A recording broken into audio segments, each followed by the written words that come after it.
علی اشرف درویشیان سوم شهریور سال 1320 خورشیدی در کرمانشاه در کوچه علاقه‌بندها به دنیا آمد. پدرش استاد سیف‌الله آهنگر بود. ولی دکانش را از دست داد و بعد شاگرد شوفر شد. باغبان شد، قصاب شد، بقال شد و خیلی شغل‌های دیگر را هم امتحان کرد. علی اشرف که فرزند بزرگ خانواده بود، از همان دوران کودکی برای امرار معاش و کمک به خانواده شروع به کار کرد.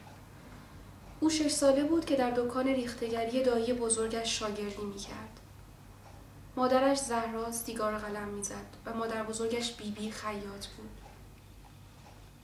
بیبی اولین کسی بود که او را با افسانه‌ها و قصه‌های عامیانه آشنا کرد و بیبی حتی با اینکه بیسواد بود، داستانی از صادق هدایت به نام طلب آمرزش حفظ بود و اولین بار او بود که علی اشرف را با نام هدایت آشنا کرد. آنها بیشتر اوقات خانه به دوش بودند. درویشیان در مصاحبه با قابیل گفته: در سالهای ابری آن همه از خانه کشی‌های ما نوشتم و هرچه هم بنویسم باز دلم از آن رنج‌ها سبک نمی شود. او هنگامی که به مدرسه رفت مجبور بود بیشتر از پیش کار کند تا بتواند خرج تحصیلش را هم در بیاورد. او شاگرد آهنگر شد، شاگرد مغازه‌های مختلف شد، باربر شد و در ساختمان بنایی کرد.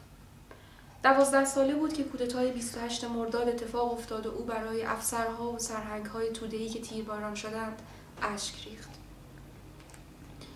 پس از گذراندن دوره 2 ساله دانشسرای مقدماتی، در سن 17 سالگی به مدت 10 سال در روستاهای دوردست کرمانشاه آموزگار شد.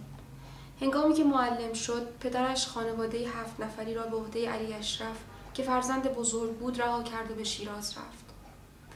درویشیان ضمن تدریس به تحصیل در دانشگاه تهران و در رشته ادبیات فارسی پرداخت و سپس در